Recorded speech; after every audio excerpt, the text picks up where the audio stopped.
Hello guys, welcome back to my channel Zoologist AK, and I am Aarti Kaushik again here with another video.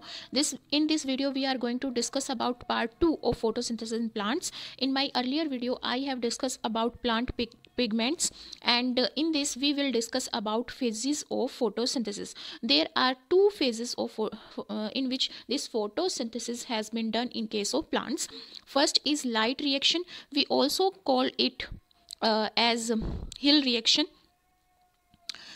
Hill reaction, or we call it photochemical reaction, as photo energy is converted into chemical energy, or primary photochemical reaction. Second one is dark reaction. We call it light independent reaction or stroma reaction, as this one takes place in stroma and this one takes place in grana, and this one is also known as Blackman's reaction and carbon fixation reaction.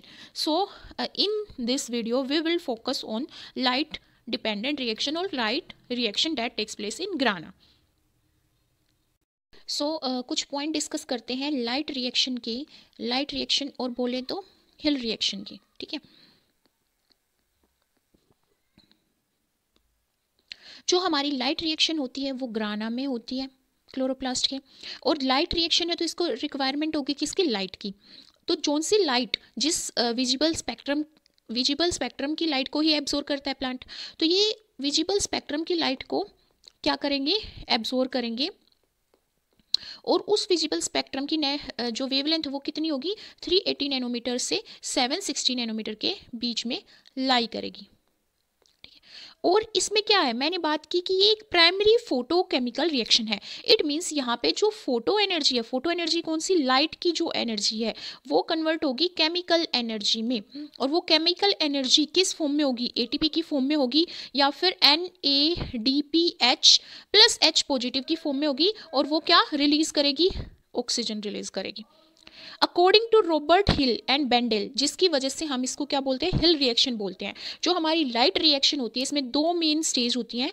वैसे तो हम light reaction को 4 stages में discuss करेंगे या 4 successive steps में discuss करेंगे, but according to Robert Hill and Bendall light reaction की 2 मेन स्टेज हैं और 2 मेन स्टेप्स हैं. First one is photolysis. Photolysis मतलब वाटर का अपने आयंस में टूट जाना, फोटो की वजह से, फोटॉन्स की वजह से, मतलब लाइट की वजह से वाटर का अपने आयंस में टूट जाना, photolysis. And second reaction is photophosphorylation, जिसमें हमारी क्या होती है, हमारी एनर्जी बनती है, एटीपी फॉर्मेशन होती है. ठीक है, बट अगर मैं इसके 4, ये तो मैंने मेन स्टेप बताया कि मेन ये स्टेप होंगे, बट हम इसको 4 सक्सेसिव स्टेप्स में डिस्कस करते हैं कि लाइट को एब्जॉर्ब करना, फिर लाइट एब्जॉर्ब होने के बाद ग्राना में इलेक्ट्रॉन्स का एक्टिवेट होना और उनका हाई एनर्जी पे जाना, देन आता है हमारा फोटोलाइसिस एंड फोस्फोरिलेशन. अगर मैं यहाँ पे बात करूँ फोटोलाइसिस की, तो फोटोलाइसिस कब इनिशिएट होगा, जब क्लोरोफिल पिगमेंट यहाँ पे ग्रीन में शो किया गया है, क्लोरोफिल किसको एब्जॉर्ब कर लेगा, लाइट को एब्जॉर्ब कर लेगा, जो 380 टू 760 नैनोमीटर के बीच में लाई कर रही है. मतलब विजिबल स्पेक्ट्रम की जो लाइट है उसको यहाँ पे क्लोरोफिल क्या कर रहा है, एब्जॉर्ब कर रहा है. तो जैसे वो एब्जॉर्ब करता है वैसे ही इलेक्ट्रॉन अपनी हायर, जो वो ग्राउंड स्टेट से हायर एनर्जी स्टेट में चले जाते हैं. ये ग्राउंड स्टेट है और ये हायर एनर्जी स्टेट है इलेक्ट्रॉन्स की. ठीक है, क्योंकि इलेक्ट्रॉन्स को एनर्जी मिल गई, तो एनर्जी मिल गई तो यहाँ पे जो इलेक्ट्रॉन्स है वो क्या हो गए, एक्साइटेड हो गए. तो जो एक्साइटमेंट होने की वजह से जो एक्सेप्टर मोलिक्यूल्स है वो उसको क्या कर लेगा, वो उसको एक्सेप्ट कर लेगा, किसको, इलेक्ट्रॉन्स को. एंड ये इलेक्ट्रॉन रिप्लेस कर दिए जाएंगे एक इलेक्ट्रॉन के थ्रू. कौन से इलेक्ट्रॉन के थ्रू, क्योंकि जो ग्राउंड स्टेट में इलेक्ट्रॉन थे वो तो हायर स्टेट में चले गए और किसी एक्सेप्टर ने उनको एक्सेप्ट कर लिया है. तो यहाँ पे जो इलेक्ट्रॉन है वो कहाँ से आएंगे, वो फोटोलाइसिस से आएंगे. तो यहाँ पे जो इलेक्ट्रॉन है वो किसके थ्रू रिप्लेस किया जाएगा, वाटर के इलेक्ट्रॉन से के थ्रू. जिसकी, और वाटर का इलेक्ट्रॉन कब आएगा, जब वाटर अपने आयंस में टूट जाएगा, तो वाटर की डिकम्पोजिशन होगी और एटीपी की फॉर्मेशन होगी यहाँ पे, और OH negative and H positive यहाँ पे आयंस निकल जाएंगे. जब H2O टूटेगा तो OH negative plus H positive. ठीक है, तो इसको बोलते हैं photolysis of water. Second step आता है लाइट रिएक्शन में किसका, फोटोफॉस्फोरिलेशन का. तो फोटोफॉस्फोरिलेशन जो होती है वो हमारी 2 स्टेजेस में होती है. एक होती है साइक्लिक, एक होती है non cyclic. Cyclic and non cyclic. जैसे मैंने अपनी प्रीवियस वीडियो में बात की थी, क्लोरोफिल ए एंड जो बी है और कुछ एसेसरी पिगमेंट होते हैं जैसे कैरोटीनॉइड्स होते हैं, फाइकोबिलिन्स, ये दोनों हमारे क्या होते हैं, एसेसरी पिगमेंट्स। कौन कौन से? कैरोटीनॉइड्स होते हैं हमारे and phycobilins. Phycobilins water soluble होते हैं और कैरोटीनॉइड्स जो होते हैं वो लिपिड सोल्यूबल होते हैं। दोनों ही एसेसरी पिगमेंट है, क्योंकि जब वो एक्साइटेड होते हैं, जैसे ही लाइट उन पर पड़ती है तो वो अपनी एनर्जी क्लोरोफिल को ट्रांसफर कर देते हैं, इसलिए इनको एसेसरी पिगमेंट बोला जाता है। तो ये किस में प्रेजेंट होते हैं, किस में बाइंड होते हैं? ये थाइलेकोइड मेम्ब्रेन में बाइंड होते हैं, ठीक है। तो यहाँ पे जो रिएक्शन सिस्टम है वो क्या कंसिस्ट कर रहा है? क्लोरोफिल मोलिक्यूल, और क्लोरोफिल मोलिक्यूल में एक स्ट्रोमा होता है। स्ट्रोमा होता है, लिक्विड स्टेट होती है, ठीक है। उसमें बहुत सारे एंजाइम होते हैं, जो एंजाइम यहाँ पे कार्बोहाइड्रेट की सिंथेसिस में इन्वॉल्व होते हैं, ठीक है। और इसमें इलेक्ट्रॉन ट्रांसफर कंपोनेंट भी प्रेजेंट होते हैं, जिसकी वजह से हमारी जो लाइट एनर्जी है वो किस में कन्वर्ट हो जाती है? केमिकल एनर्जी में। और केमिकल एनर्जी में कब ट्रांसफर होती है? बहुत सारे बीच में क्या होता है, इलेक्ट्रॉन ट्रांसफर सिस्टम जनरेट होता है, तब हमारी ये लाइट एनर्जी किस में कन्वर्ट होती है? केमिकल एनर्जी में। तो इस रिएक्शन को परफॉर्म करने के लिए यहाँ पे बीच में जो इलेक्ट्रॉन ट्रांसफर मैकेनिज्म जो हो रहा है लाइट एनर्जी को केमिकल एनर्जी में कन्वर्ट करने के लिए, उस प्रोसेस को परफॉर्म करने के लिए यहाँ पे 2 फोटोसिंथेटिक यूनिट होती हैं। क्या होती है? 2 फोटोसिंथेटिक यूनिट। और उन यूनिट को हम क्या बोलते हैं? Photo system 1 and photo system 2। उनके जो रिएक्शन सेंटर है वो अलग अलग होते हैं, और उनमें थोड़ा सा डिफरेंस भी होता है एब्जॉर्प्शन में, मतलब किस लाइट की वेवलेंथ को वो एब्जॉर्ब कर रही है, कैसे इलेक्ट्रॉन ट्रांसपोर्ट कर रही है। इस बेसिस पे ये दोनों फोटो सिस्टम एक दूसरे से अलग होते हैं। अब हमारा जो क्लोरोफिल ए होता है, क्लोरोफिल ए, उसकी स्ट्रॉन्ग एब्जॉर्प्शन पिक किस पे होगी? मतलब वो सबसे ज़्यादा एब्जॉर्ब 660 नैनोमीटर की वेवलेंथ को कर पाता है, ठीक है। जो रिएक्शन सेंटर होता है, रिएक्शन सेंटर किसका? PS1 का। उसमें क्या होता है? क्लोरोफिल ए, ठीक है।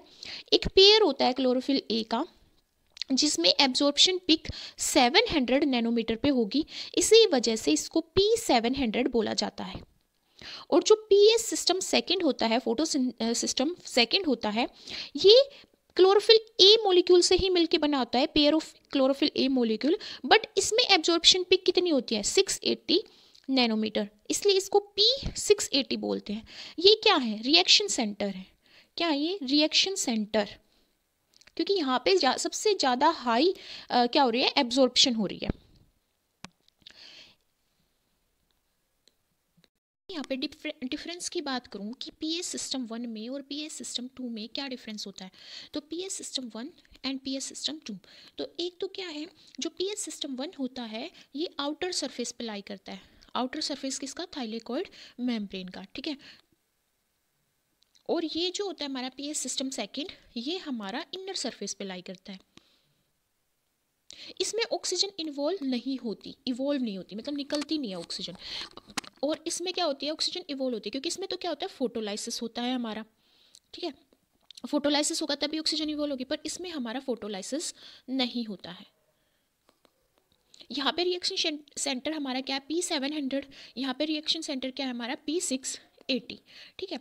ये हमारा साइक्लिक और नॉन साइक्लिक दोनों ही पाथवे में जो हमारी फोटो फॉस्फोरिलेशन है उस पाथवे में साइक्लिक एंड नॉन साइक्लिक दोनों में इन्वॉल्व होता है PS सिस्टम 1। फोटो फॉस्फोरिलेशन का मतलब है वो लाइट फेज जिसमें 2 पिगमेंट सिस्टम इंटरेक्ट कर जाए, मतलब PS1 ये system and PS second system, PS second दोनों सिस्टम क्या कर पाए? इंटरेक्ट कर पाए, क्योंकि ये दोनों सिस्टम डिफरेंट पिगमेंट को क्या करते हैं? कंसिस्ट करते हैं। और फिर क्या होता है? लाइट रिएक्शन के टाइम पे NADP भी रिड्यूस करते हैं और ऑक्सीजन भी इवॉल्व करते हैं मतलब ऑक्सीजन भी निकलती है, बट यहाँ पे ATP भी फॉर्म करें, ठीक है। तो ये जो प्रोसेस है ना जिससे ATP फॉर्म होती है, इन सिस्टम को इन्वॉल्व करके ATP फॉर्म हो रही है, इसलिए इसको फोटो फॉस्फोरिलेशन बोल रहे हैं। ATP की फॉर्मेशन जो होती है उस रिएक्शन को हम फॉस्फोरिलेशन बोलते हैं, और भाई ये हो रही है लाइट की प्रेजेंस में, इसलिए हम इसको फोटो फॉस्फोरिलेशन बोल रहे हैं। अब जो हमारा फोटो सिस्टम फर्स्ट होता है वो इलेक्ट्रॉन रिसीव करता है फोटो सिस्टम सेकेंड से, ठीक है। और जो हमारा फोटो सिस्टम हमारा फर्स्ट सेकंड होता है वो क्या करता है, रिसीव करता है इलेक्ट्रॉन फ्रॉम फोटोलाइसिस। जो फोटोलाइसिस होता है वाटर का, वाटर के फोटोलाइसिस से इलेक्ट्रॉन को रिसीव करेगा पीएस फर्स्ट, और फिर ये इलेक्ट्रॉन किसको देगा, पीएस सिस्टम देखो फोटोलाइसिस से तो रिसीव करेगा पीएस सिस्टम सेकंड, जिसका रिएक्शन सेंटर क्या है P680। फिर ये एक्साइटेड होगा और इलेक्ट्रॉन किसको देगा, पीएस फर्स्ट को, जिसका हमारा रिएक्शन सेंटर क्या है, P700। डिस्कस करते हैं फोटो फोस्फोरिलेशन को। फोटो फोस्फोरिलेशन दो टाइप की होती है, नॉन साइक्लिक एंड साइक्लिक। तो सबसे पहले हम बात करते हैं साइक्लिक फोटो फोस्फोरिलेशन की। साइक्लिक मतलब कि जो इलेक्ट्रॉन का फ्लो है वो साइक्लिक होगा। फोटो इसलिए क्योंकि यहाँ पे फोटोन इन्वॉल्व हो रहे हैं, मतलब सनलाइट इन्वॉल्व हो रही है। फोस्फोरिलेशन यहाँ पे क्योंकि एटीपी क्या हो रही है, इवॉल्व हो रही है, ठीक है। अब जो साइक्लिक फोटो फोस्फोरिलेशन है उसमें क्या होता है, जो हमारी साइक्लिक फोटो फोस्फोरिलेशन होता है उसमें हमारा पीएस सिस्टम 1 एक्टिवेट होता है। पीएस सिस्टम 1 एक्टिवेट होता है, और इसमें क्या होगा हमारा,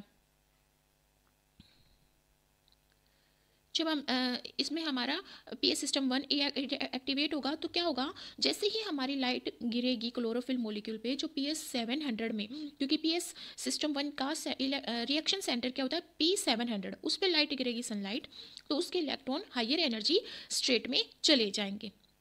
तो इलेक्ट्रॉन कहाँ पे जाएंगे, जब हायर एनर्जी स्टेट में जाएंगे तो फर्स्ट असेप्टर मॉलिक्यूल पे आएंगे, ठीक है।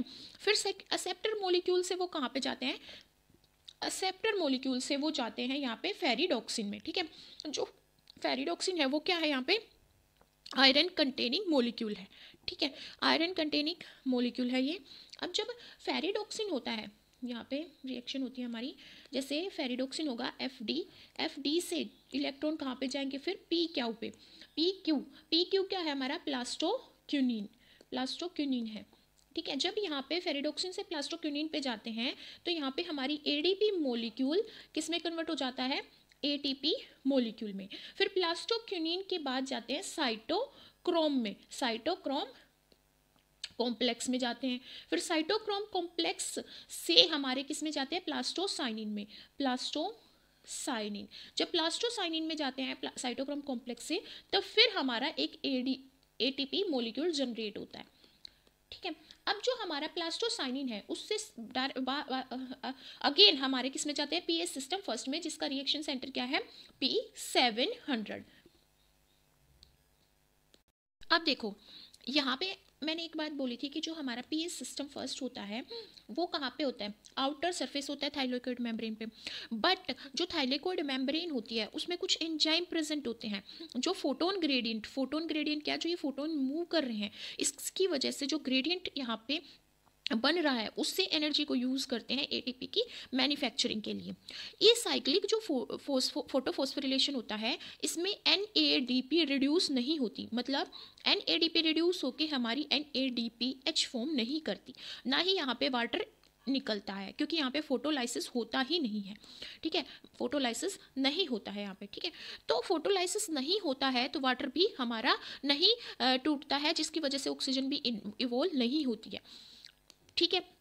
इसलिए it can not serve as a basis for photosynthesis. क्यों, क्योंकि हमारे फोटोसिंथेसिस के लिए क्या क्या रिक्वायरमेंट होती है, फोटोसिंथेसिस को कंडक्ट करवाने के लिए NADPH चाहिए, और क्या चाहिए, कार्बन डाइऑक्साइड चाहिए, ठीक है। क्योंकि उसको क्या प्रोड्यूस करना है, कार्बोहाइड्रेट प्रोड्यूस करना है फोटोसिंथेसिस के लिए। तो जो साइक्लिक फोटोफॉस्फोरिलेशन है ना तो वो NADPH प्रोवाइड करती, ना वो कार्बन डाइऑक्साइड प्रोवाइड करती। क्यों, क्योंकि ऑक्सीजन ही नहीं मिलती उसको, फोटोलाइसिस नहीं होता है। इसलिए there is no proof that cyclic electron flow may aid to maintain the optimum ratio of ATP to NADPH that is required for carbon fixation, ठीक है। तो ये जो प्रोसेस है फोटोफॉस्फोरिलेशन की, इसको इसलिए फोटोफॉस्फोरिलेशन बोल दिया जाता है क्योंकि ये ATP को जनरेट करती है, otherwise there is no proof that it takes part in photosynthesis. देखो नॉन साइक्लिक फोटो फोस्फोरिलेशन की बात करते हैं। नॉन साइक्लिक जो फोटो सिस्टम 2 है और फोटो सिस्टम 1 है, दोनों ही इसमें इन्वॉल्व होते हैं। तो जो फोटो सिस्टम सेकंड होता है हमारा, फोटो सिस्टम सेकंड हो रहा है वो एक्टिवेट हो जाता है जब एक पिगमेंट, फोटो सिस्टम सेकंड का हमारा रिएक्शन सेंटर क्या है, P600 है, ठीक है। वो तब एक्टिवेट होता है जब हमारे जो क्लोरोफिल, जहाँ पे क्लोरोफिल A प्रेजेंट है 680 में, पीएस सिस्टम के सेकेंड रिएक्शन सेंटर में लाइट गिरेगी तो इसके इलेक्ट्रॉन हायर एनर्जी स्टेट में चले जाएंगे, ठीक है। तो ये जो एनर्जी है जो इन्होंने गेन किया इलेक्ट्रॉन ने फोटोन से, उसको वो क्या करेंगे, ट्रांसफर करेंगे। ठीक है, हायर एनर्जी स्टेट पे जाने के बाद एक रिसेप्टर मॉलिक्यूल उनको क्या कर लेगा, एक्सेप्ट कर लेगा, और उसके बाद एक चेन ऑफ रिएक्शन चलेगी जिसमें वो अपनी एनर्जी को ट्रांसफर करते जाएंगे। तो this energised electron is accepted by A primary electron acceptor, जो एक क्लोरोफिल मॉडिफाइड मॉलिक्यूल होता है, जिसको हम क्या बोलते हैं, फियोफाइटिन, फियोफाइटिन बोलते हैं हम इसको, PH, pheophytin. Then it passes along an electron transport chain. फिर ये किस में जाता है, फियोफाइटिन में जाता है, फिर प्लास्टोक्यूनिन में जाता है, प्लास्टोक्यूनोन में जाता है, फिर साइटोक्रोम B6F कॉम्प्लेक्स में जाता है, फिर प्लास्टोसाइनिन में जाता है, प्लास्टोसाइनिन में जाता है, फिर प्लास्टोसाइनिन में जाता है। प्लास्टोसाइनिन कॉपर कंटेनिंग पिगमेंट होता है, ठीक है। एंड फिर उस प्लास्टोसाइनिन से ये एंटर करता है क्लोरोफिल मॉलिक्यूल में, जो क्लोरोफिल मॉलिक्यूल कहाँ पे प्रेजेंट है, P700 में। और P700 किसका रिएक्शन सेंटर है, PS फर्स्ट का रिएक्शन सेंटर है, ठीक है। In this transfer of electron from plastoquinone to cytochrome B6F complex, यहाँ पे क्या होता है, ATP सिंथेसिस होती है। जब साइटोक्रोम B6 कॉम्प्लेक्स से इलेक्ट्रॉन कहाँ पे ट्रांसफर होते हैं, प्लास्टोसाइनिन में। क्यों, क्योंकि ये प्रोसेस हाई एनर्जी इलेक्ट्रॉन को रिलीज करती है, किससे, P680 से, जो P680 पे वापस क्या नहीं हो रहे, रिटर्न नहीं हो रहे, इसलिए एक ATP यहाँ पे फॉर्म होती है। इसलिए इसको क्या बोलते हैं, नॉन साइक्लिक, क्योंकि वापस से P680 में नहीं आ रहे, वो कहाँ पे जा रहे हैं, P700 में जा रहे हैं। यहाँ पे ATP एक ही स्टेप में सिंथेसाइज हो रही है, साइक्लिक में 2 स्टेप में ATP सिंथेसाइज हो रही थी, यहाँ पे एक ही स्टेप में सिंथेसाइज होती है। देखो, प्लास्टोसाइनिन से क्लोरोफिल के रिएक्शन सेंटर P700 पे क्या आ गए, हमारे इलेक्ट्रॉन आ गए। अब यहाँ पे जो क्लोरोफिल था उसके इलेक्ट्रॉन एक्टिवेट हो जाएंगे और वो हायर स्टेट में चले जाएंगे। फिर यहाँ पे एक्सेप्टर 1 उनको एक्सेप्ट करेगा और उसके बाद वो हमारी रिएक्शन शो करेंगे वही, और वो कहाँ पे आ जाएंगे, फेरोडॉक्सिन पे आ जाएंगे। फेरोडॉक्सिन जो हमारा आयरन कंटेनिंग मॉलिक्यूल है, वो ट्रांसफर करता है इलेक्ट्रॉन को किस पे, NADP पॉजिटिव पे। किसकी प्रेजेंस में, यहाँ पे एक एंजाइम होता है फेरिडॉक्सिन NADP रिडक्टेज। ये रिडक्टेज है क्योंकि ये रिड्यूस करेगा NADP को। आपने 9th 10th में पढ़ा होगा कि रिडक्शन रिएक्शन होती है, ऑक्सीडेशन रिएक्शन होती है, जब कोई मॉलिक्यूल ऑक्सीजन को बाइंड कर ले या तो वो क्या हो गया, ऑक्सीडाइज्ड हो गया। अब यहाँ पे हाइड्रोजन बाइंड हो गया, एक फोटोन मॉलिक्यूल बाइंड होगा, तो ये क्या हो जाएगा, रिड्यूस हो जाएगा। तो NADP से क्या बन जाएगा, NADP पॉजिटिव। ये 2 इलेक्ट्रॉन यहाँ पे क्या करता है, रिसीव करता है, वो यूनाइट होते हैं फोटोन के साथ। फोटोन क्या है हमारा, H पॉजिटिव, थस वो रिड्यूस कर देते हैं NADP पॉजिटिव को, किसमें, NADPH में, ठीक है। अब जो P700 है वो पॉजिटिवली चार्ज हो गया, क्यों, when it gives up an electron to the primary electron acceptor. तो ये जो मिसिंग इलेक्ट्रॉन है वो किसके थ्रू रिप्लेस किया गया, फोटो सिस्टम सेकेंड के थ्रू। तो जब अवेलेबिलिटी होती है लाइट की, there is a continuous 1 way flow of electron, यहाँ से यहाँ पे, ठीक है, 1 वे फ्लो हो रहा है इलेक्ट्रॉन का, और अल्टीमेट इलेक्ट्रॉन सोर्स यहाँ पे क्या होगा, हमारा वाटर होगा, ठीक है। 2 terminal electron acceptor NADP positive. तो वाटर में फिर क्या होगा, एंजाइमेटिक रिएक्शन होगी, जिसमें क्या होगा, फोटोलाइसिस होगा। फोटोलाइसिस के बाद क्या होगा, वो रिप्लेस कर देगा एनर्जाइज्ड इलेक्ट्रॉन को। जो यहाँ पे इलेक्ट्रॉन हायर एनर्जी स्टेट में गए थे और आगे चले गए थे, उनको कौन रिप्लेस करेगा, यहाँ पे वाटर, ठीक है। These electron travel down the electron transport chain, जो फिर फोटो सिस्टम सेकेंड से मिल जाएंगे विद फोटो सिस्टम 1। तो वो एक कॉन्टिन्यूस सप्लाई प्रोवाइड कर रहे हैं। तो जो ये एनर्जी है इस फोटोन ग्रेडियंट की, वो यूटिलाइज की जाती है ATP को प्रोड्यूस करने के लिए ADP से बाय केमोओस्मोसिस। यहाँ पे जो ATP, एक तो यहाँ पे एक ATP मॉलिक्यूल निकला और यहाँ पे NADPH निकला। ये जो प्रोडक्ट हैं ये क्या कहाँ पे यूज़ कर दिए जाएंगे, ये स्ट्रोमा में रिलीज कर दिए जाएंगे और वहाँ पे फोटोसिंथेसिस में हेल्प करेंगे ताकि कार्बन डाइऑक्साइड फिक्सेशन हो सके, फोटोसिंथेसिस हो सके। कुछ ऐसे यहाँ पे शो कर रखा है कि भाई लाइट गिरी तो P680 से इलेक्ट्रॉन हायर गए, फिर वो एक इलेक्ट्रॉन ट्रांसपोर्ट चेन के थ्रू P700 में एंटर करते हैं। तो यहाँ पे वो ATP सिंथेसाइज करते हैं और जब यहाँ पे आते हैं तब वो NADPH की सिंथेसिस करते हैं, और यहाँ का जो इलेक्ट्रॉन ऊपर चला गया था उसको रिप्लेस किया जाता है फोटोलाइसिस के थ्रू।